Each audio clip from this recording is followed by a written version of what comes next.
Israel पर Hamas के एक हमले के बाद इजराइल में तनाव लगातार बढ़ता जा रहा है।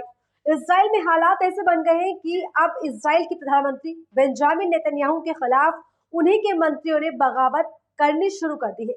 शनिवार 7 अक्टूबर को हमास की तरफ से किए गए एक हमले ने कैसे इजराइल की सैन्य ताकत को एक ही झटके में धराशायी कर दिया, ये पूरी दुनिया ने देखा। तमाम तस्वीरें सोशल मीडिया पर इस वक्त वायरल है, जो दिखाती है कि कैसे इजराइल निस्त नाबूद हो गया। दोस्तों, एक तरफ जहां बेंजामिन नेतन्याहू की गलत नीतियों के विरोध में कई देश खुलकर सामने आ रहे हैं और इजरायली प्रधानमंत्री की आलोचना लगातार कर रहे हैं, तो वहीं दूसरी तरफ अब खुद के ही देश के अंदर से, खुद की ही पार्टी के अंदर से बेंजामिन नेतन्याहू को विरोध का सामना करना पड़ रहा है। नमस्कार दोस्तों, आपके साथ मैं हूं मुबश्शा। हमास और इजराइल के बीच चल रही जंग में इजराइल को एक के बाद एक झटके लग रहे हैं, वो भी तगड़े झटके। इस बीच अब बड़ी खबर सामने आ रही है कि इजराइल की सार्वजनिक कूटनीति मंत्री गालिद दिस्तेल एटबेरिन ने अपने पद से इस्तीफा दे दिया है।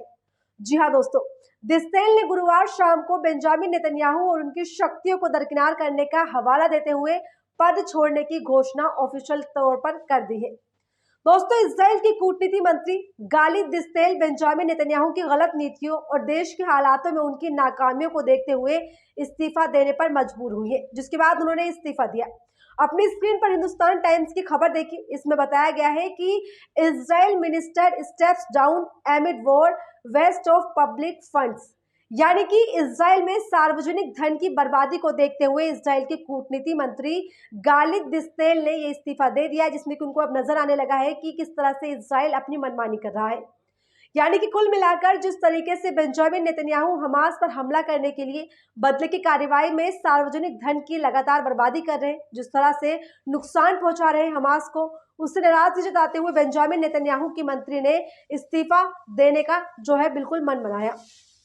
आपको बता दें कि गालिद दिस्तेल का कहना है कि इजराइल के प्रधानमंत्री बेंजामिन नेतन्याहू के सार्वजनिक साधनों की इस कदर बर्बादी और पैसों की पानी की तरह बहाने के इस कदम से मंत्रालय चलाना बेहद मुश्किल हो गया है। लिहाजा उन्होंने मंत्री पद से इस्तीफा देने का मन बनाया और अब फाइनली इस्तीफा जो है वो इजराइल के मंत्री जो है दे चुकी है, सामने रख चुकी है। इजराइल के सार्वजनिक कूटनीति मंत्री गालिद दिस्तेल एटबेरिन ने अपने मंत्रालय की पहले से ही सीमित शक्तियों को छीनने का हवाला भी दिया और कहा कि पहले ही उनकी शक्तियां सीमित थी, लेकिन हमास के साथ की जा रही जंग में उनकी बची हुई शक्तियों को भी छीन लिया गया। इजराइल के प्रधानमंत्री बेंजामिन नेतन्याहू ने एक्स, यानी कि जो कि पूर्व में ट्विटर था, उस पर एक पोस्ट के जरिए पूर्व सार्वजनिक कूटनीति मंत्री ने उथल पुथल भरे समय में अपनी निराशा और इजराइल के हितों को प्राथमिकता देने की आवश्यकताओं को व्यक्त करते हुए अपना दर्द बयां किया और बताया कि कैसे जो है नेतन्याहू के कार्यालय ने इजराइल के युद्ध के समय समन्वय के लिए प्रवासी मामलों के मंत्रालय को जिम्मेदार नियुक्त करने का निर्णय लिया। हमास के क्रूर हमले के बाद विदेश मंत्रालय के साथ साथ सार्वजनिक कूटनीति मंत्री की शक्तियों को छीना गया है, वो बेहद गलत है। एटबेरिन ने आगे लिखा है, इस समय देश के हितों को प्राथमिकता देने की आवश्यकता पर बल दिया जाना चाहिए, ये साफ तौर पर कहा गया।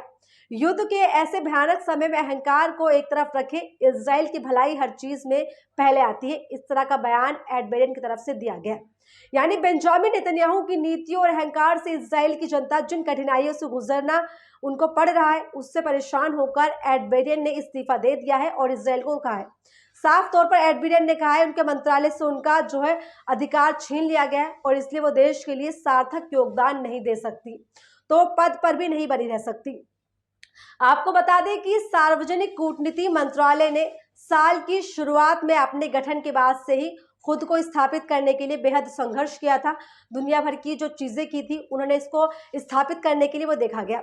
हालांकि एटबेरिन को लगातार आलोचना का सामना करना पड़ा, जबकि इसकी प्रासंगिकता और ठोस प्रभाव की कमी जो है उस पर सवाल अक्सर उठते रहे हैं। मंत्रालय, जिसमें अनिवार्य रूप से मंत्री का कार्यालय शामिल है, मंत्रालय महानिदेशक नियुक्त करने के कई प्रयासों में विफल रहा है। इस तरह एटबेरिन ने अपने दर्द को साझा करते हुए एक्स के जरिए बताया कि कैसे और क्यों उनके पद से इस्तीफा उनको देना पड़ा।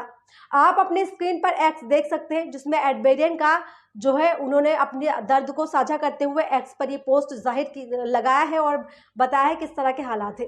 इजराइल हमास युद्ध को 6 दिन बीत गए। इसमें अभी तक 2800 से ज्यादा लोगों की जान जा चुकी है। इनमें से 1300 लोगों की मौत इजराइल में हुई है और 1500 से ज्यादा लोगों की मौत गाजा पट्टी में मारे गए लोगों की है।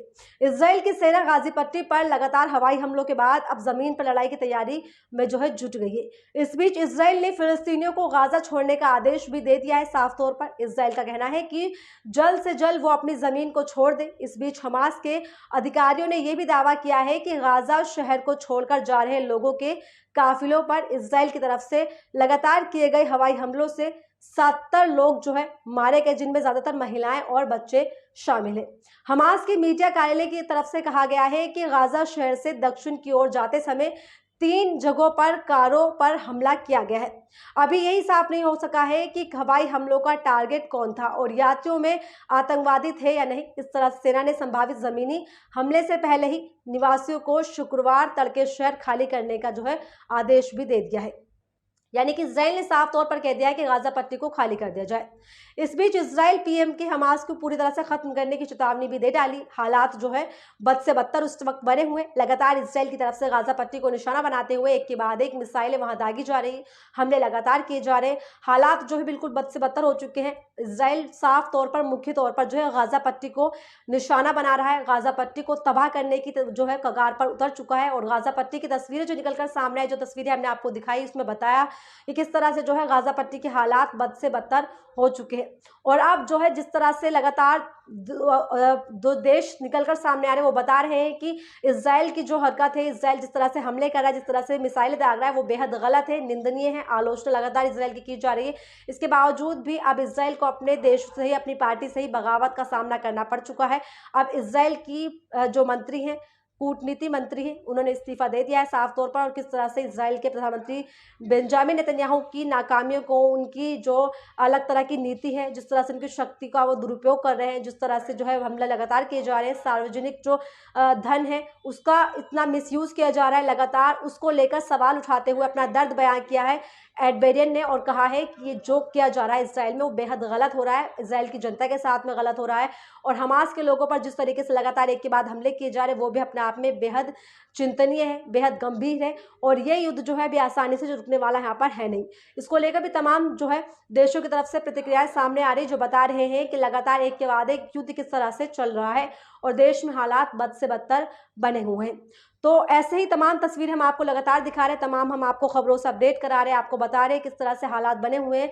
जहां एक तरफ इजराइल रुकने का नाम नहीं ले रहा है, हमास के ऊपर लगातार हमले किए जा रहे हैं, हमास को जो है फिलिस्तीनी लोगों को जो है लगातार हमले का सामना करना पड़ा है। गाजा पट्टी को तबाह कर दिया इजराइल ने। हालांकि इजराइल की चौतरफा जो है आलोचना की जा रही, 22 अरब देशों ने भी खुलकर आलोचना की है। इसके अलावा यूएन ने भी फटकार लगाते हुए इजराइल को साफ तौर पर कह दिया है कि जो वो हमले कर रहा है, जिस खतरनाक केमिकल का इस्तेमाल कर रहा है, वो बेहद निंदनीय है और ऐसा नहीं होना चाहिए। तो फिलहाल इस वीडियो में इतना ही। ऐसे ही तमाम अपडेट्स के लिए बने रहिए मेरे साथ दी घंटा।